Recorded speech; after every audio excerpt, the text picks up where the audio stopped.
फक्त 12 बॉक्स आणि तुमचं इंग्रजी 50% सुधारेल.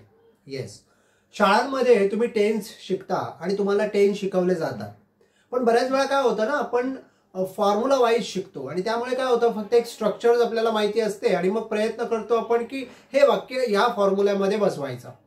सो जे जनरली 12 टेन्स आहेत ते लक्षात कसे ठेवायचे आणि त्याच्यासाठी किती वेळ द्यायला पाहिजे, आज मी तुम्हाला एका लेक्चरमध्ये ह्या एकाच व्हिडिओमधून हे 12 टेन्स जे आहेत ते कसे लक्षात ठेवायचे. ऍक्च्युली तुम्हाला सांगू का, एकूण 3 टेन्स असतात, प्रेझेंट टेन्स, पास्ट टेन्स आणि फ्युचर टेन्स. पण त्याच्यातला हा जो फ्युचर टेन्स आहे ना, तो तुम्हाला लक्षातच ठेवायचा नाही. म्हणजे तुम्हाला फक्त 8च बॉक्स भरायचे आहेत. हा जो चौथा बॉक्स आहे, म्हणजे तिसरा बॉक्स आहे, जो 4 बॉक्स आहे, हा तुम्हाला आपोआपच समजेल. सो बघा, जनरली 3 टेन्स 4 पद्धतीने, म्हणजे 4 × 3 12. सो पहिल्यांदा प्रत्येक टेन्स हा सिंपल मध्ये बोलता येतो, म्हणजे simple present tense, simple past tense आणि सिंपल फ्युचर टेन्स. लक्षात आलं? आता इकडे बघा, सिंपल म्हणजे काय? सिंपल म्हणजे सिंपली लक्षात घ्या, एक कोणीतरी सब्जेक्ट असेल, बरोबर. आता आपण आपल्या सोयीसाठी एक सोपं सब्जेक्ट घेऊया. सब्जेक्ट कोण घेऊया आपण? आय म्हणजे मी सगळ्यांना माहिती आहे. सो आपल्या ह्या प्रत्येक बॉक्स मधला जो सब्जेक्ट आहे ना, हा कोण आहे? आय आहे. ठीक आहे. आता जो कोणी सब्जेक्ट असतो तो काहीतरी क्रिया करत असतो, बरोबर. आपण एखादी कुठली तरी अशी एखादी क्रिया घेऊया. अशी क्रिया घेऊया ज्या क्रियेची तुम्हाला तिन्ही रूपं माहिती आहे. जसं की इट म्हणजे खाणे. इट ह्या क्रियापदाची तुम्हाला तिन्ही रूपं माहिती असतील, जसं की इट, एट, इटन. आणि त्याच्या सोबतच तुम्ही चौथं रूप इटिंग ING लावू शकता आणि 5वं रूप टू ईट असं करू शकता, बरोबर. आता एक लक्षात घ्या, सिंपल म्हणजे काय, तर ज्याच्यामध्ये तुम्हाला फक्त व्हर्ब यूज करायचंय. लक्षात आलं? म्हणजे आता इथे लक्षात द्या, समजा आयच्या पुढे तुम्हाला खाण्याची क्रिया वापरायची आहे, सो तुम्हाला बाकी कुठलाही ऑक्झिलरी वर्ब घ्यायचा नाही. सो आय प्रेझेंट टेन्स मध्ये फक्त क्रियापदाचं पहिलं रूप वापरायचं, आय ईट. हे झालं तुमचं सिंपल प्रेझेंट टेन्स. म्हणजे मराठीमध्ये काय होतो? मी खातो. लक्षात आलं का? सो सिंपल जेव्हा तुम्ही कुठलंही वाक्य सिंपल प्रेझेंट मध्ये म्हणा, तुम्ही असंच म्हणा, मी जातो, आय गो. मी झोपतो, आय स्लीप. मी धावतो, आय रन. मी तपासतो, आय चेक. सो सिंपली जे क्रियापद तुम्हाला माहिती आहे त्याचं पहिलं रूप वापरायचं. हे होतं सिंपल प्रेझेंट टेन्स. आता सिंपल पास्ट म्हणजे काय, तर पुन्हा तेच, कुठलंही ऑक्झिलरी वर्ब वापरायचं नाही, डायरेक्टली तुम्हाला सब्जेक्टला व्हर्ब यूज करायचं आहे. पण तुम्ही म्हणणार, सर व्हर्ब तर आपला यूज करून झालाय. एक लक्षात घ्या, वर्बचं एक पहिलं रूप असतं आणि एक दुसरं रूप असतं. जसं आता इटचं दुसरं रूप काय? एट. दुसरं रूप म्हणजे पास्ट फॉर्म. म्हणजे तुम्हाला काय करायचंय सिंपल पास्ट मध्ये? I ate. लक्षात आलं? सो आय ईट म्हणजे मी खातो, आय एट म्हणजे मी खाल्लं.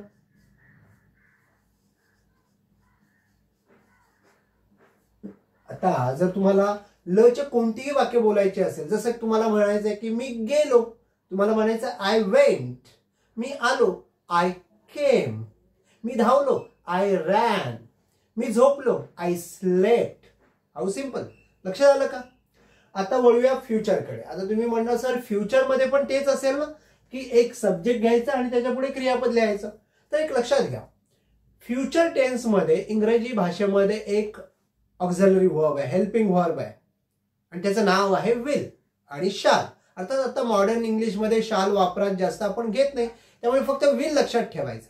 आता जसं मी व्हिडिओच्या सुरुवातीला म्हटलं की तुम्हाला फक्त 2च टेन्स लक्षात ठेवायचे आहेत, प्रेझेंट अँड पास्ट. फ्युचरकडे बघायचं नाही. म्हणजे काय, तर सिम्पली जो प्रेझेंट टेन्स तुमचा जसा तयार होईल ना, त्याच्यामध्ये तुम्हाला इथे फक्त विल टाकत राहायचं आहे. लक्षात, सब्जेक्ट नंतर विल, म्हणजे क्रियापद जे तुमचं असेल त्याच्या इथे विल वापरायचं त्याच्या अगोदर. म्हणजे आय ईट ला तुम्हाला फक्त काय करायचंय? I will eat. येस. आणि विल लावल्याने काय होईल, ती क्रिया भविष्यात जाईल. म्हणजे मी खातो हे वाक्य होईल मी खाईन.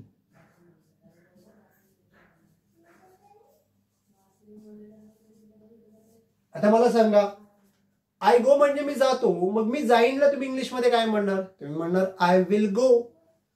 मी झोपतो म्हणजे आय स्लीप, मग मी झोपेनला काय होईल? I will sleep. मी येतो म्हणजे आय कम, मग मी येईनला काय होईल? I will come. सो पहिले सिंपल टेन्स लक्षात आले का सगळ्यांच्या? Simple present, simple past, simple future. आता बघूया कॉन्टिन्युअस. आता कॉन्टिन्युअस मध्ये तुम्हाला काय लक्षात ठेवायचं आहे? कॉन्टिन्युअस मध्ये तुम्हाला नेहमी लक्षात ठेवायचं की जे इंग्रजी मधले जे चालू क्रिया असतात, कॉन्टिन्युअस म्हणजे चालू क्रिया, ह्या नेहमी आयएनजी मध्ये बोलतात. म्हणजे जी तुमची क्रिया आहे की नाही, म्हणजे ही हा आय आहे, त्याची इट ही क्रिया आहे, ही नेहमी तुम्हाला आयएनजी मध्ये बोलायचं आहे. जसं की I eating, I eating, I eating. लक्षात आलं? पण आता तुम्ही म्हणणार, जर सर सगळीकडे आपण आय इटिंग म्हटलं, आय इटिंग म्हटलं, आय इटिंग म्हटलं, तर मग कळणार कसं की तो प्रेझेंट टेन्स आहे, तो पास्ट टेन्स आहे, तो फ्युचर टेन्स आहे. आणि मग त्याच्यासाठी तुम्हाला हेल्पिंग वर्ब वापरायचा इथे.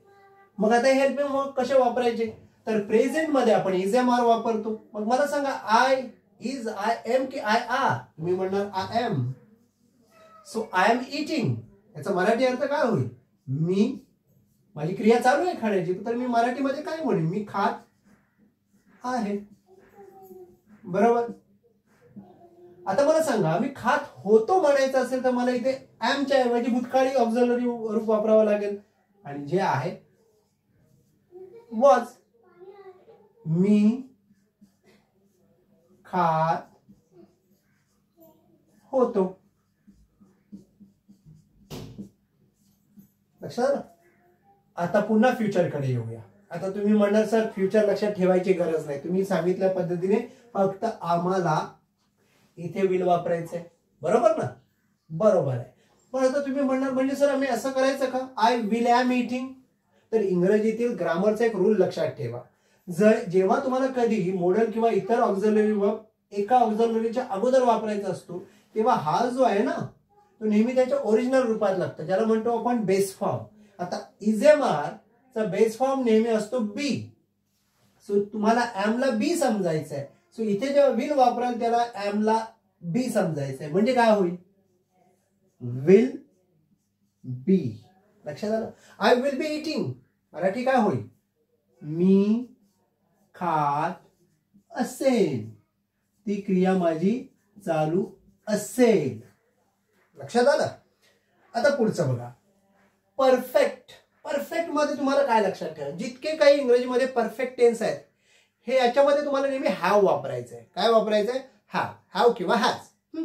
आता बघा इकडे, तुमचा सब्जेक्ट आयच आहे. बरोबर, सगळीकडे आयच आहे. आता जसं मी तुम्हाला सांगितलं की परफेक्ट मध्ये हॅवचा वापर करायचा. प्रेझेंट आलाय तर हॅवचं प्रेझेंटचं रूप लक्षात ठेवायचं. हॅव, हॅज हे प्रेझेंट फॉर्म आहे, त्याचं भूतकाळी फॉर्म आहे हॅड. जसं तुम्हाला मगाशी क्रियापद सांगितलं की नाही, ईट, एट, इटन, तसंच हॅवचं दुसरं रूप आहे हॅड आणि तिसरं रूप पुन्हा आहे हॅड. आयएनजी लावून हॅविंग होतं, टू लावून टू हॅव होतं. सो जेव्हा तुमचे परफेक्टचे जितके टेन्स असतात त्याच्यामध्ये तुम्हाला नेहमी हॅव लिहायचं आहे किंवा हॅज. आता तुम्ही म्हणणार सर हॅव कधी आणि हॅज कधी? तर ते तुमचं बेसिक नॉलेज आहे की इथे जेव्हा सिंग्युलर असतं तेव्हा जनरली आपण हॅज वापरतो. जसं he has, she has, it has.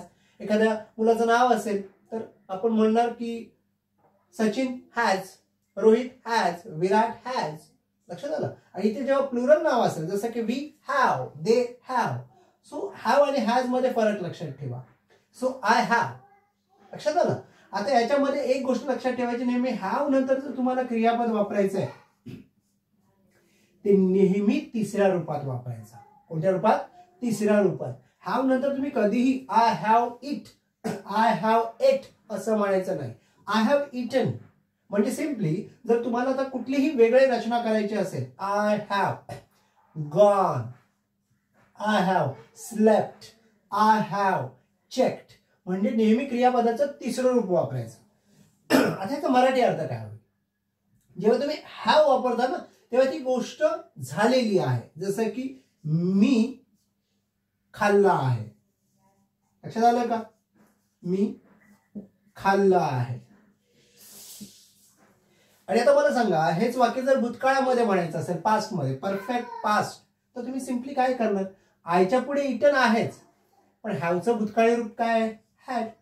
I had eaten. Marathi अर्थ काय होईल? मी खाल्लं होतं. लक्षात आलं का? म्हणजे ती गोष्ट माझी करून झाली होती. लक्षात आलं? आत्ता फ्युचर तुम्ही सांगा काय होईल? तुम्हाला माहिती आहे सगळ्यांना, हॅवच्या अगोदर फक्त काय करायचंय? विल वापरायचंय. सो तुम्ही काय म्हणणार? I will have eaten. लक्षात आलं? आता तुम्ही म्हणणार सर इथे I will had, I will has येईल का? तर कधीच येणार नाही. तुम्ही नेहमी लक्षात ठेवा ग्रामॅटिकल रूल, जेव्हा कधीही तुम्हाला कुठलाही दुसरा ऑक्झिलरी वर्ब एखाद्या अगोदरच असलेला ऑक्झिलरी वर्बच्या अगोदर वापरायचा आहे, तेव्हा हा नेहमी बेस फॉर्म मध्ये राहतो. हा त्याचा बेस फॉर्मच आहे. लक्षात आलं? सो नेहमी जेव्हा तुम्ही विल हॅव, कुड हॅव, शुड हॅव, सो नेहमी हॅव राहील. आणि ह्याचा मराठी अर्थ काय होईल? हे फ्युचर मध्ये पूर्ण झालेली क्रिया असेल. मी खाल्लं असेल, मी खाल्लं असेल. आता येऊया टेन्सच्या शेवटच्या भागात, परफेक्ट कॉन्टिन्युअस टेन्स. मग तो परफेक्ट कॉन्टिन्युअस प्रेझेंट असेल, पास्ट असेल किंवा फ्युचर असेल. आता इथे गंमत अशी आहे की सर कॉन्टिन्युअस आहे म्हणजे आयएनजी तर लागलेलाच आहे, बरोबर, आणि परफेक्ट आहे म्हणजे हॅव पण असेल. म्हणजे हे जे वाक्य आहे ना, ह्या दोघांचं कॉम्बिनेशन आहे. लक्षात आलं? पण ह्याच्यामध्ये काळजी काय घ्यायची? बघा इकडे, आय सब्जेक्ट आहे सगळ्यांमध्ये, ठीक आहे. आता तुम्हाला एवढं तर माहिती आहे, तो परफेक्ट पण आहे आणि कॉन्टिन्युअस पण आहे, म्हणजे हॅव तर असणारच, ठीक आहे. आणि त्याच्यामध्ये कॉन्टिन्युअस आहे म्हणजे आयएनजी पण असणार, म्हणजे इटिंग, बरोबर. पण तुम्ही म्हणा आय हॅव इटिंग, नो. याच्यामध्ये काळजी काय घ्यायची? तर इथे तुम्हाला नेहमी बिन बोलायचं आहे. Have been, I have been eating. आणि ह्याचा मराठी जो अर्थ आहे ना, तो याच्यासारखा होतो, मी खात आहे.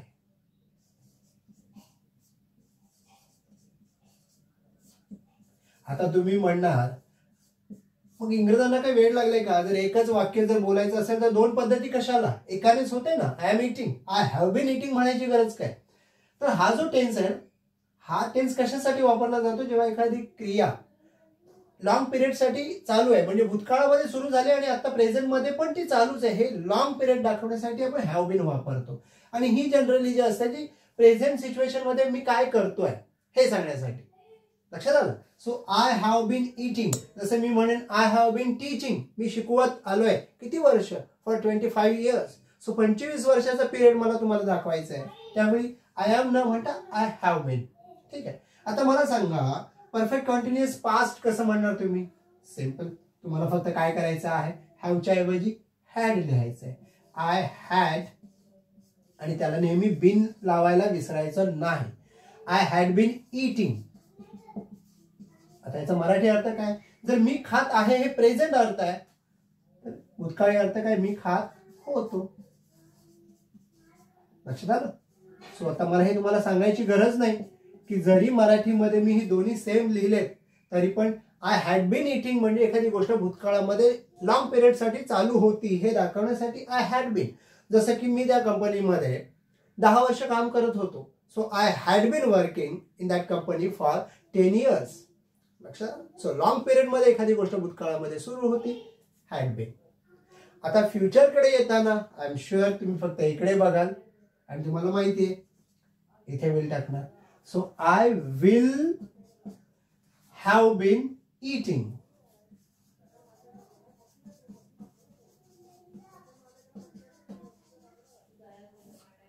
म्हणजे मराठीत अर्थ काय की मी खात असेल, भविष्यामध्ये माझी क्रिया ती चालू असेल.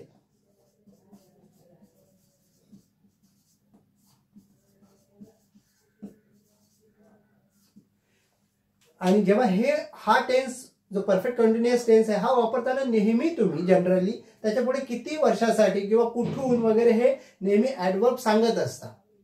सो आय एम शुअर हे 12 जे टेन्स आहेत अच्छा एका व्हिडिओमधून तुम्हाला क्लिअरली समजले असते. आणि येस, हा व्हिडिओ जर तुम्हाला आवडला असेल तर लाईक, शेअर आणि सबस्क्राईब करायला विसरायचं नाहीये. धन्यवाद.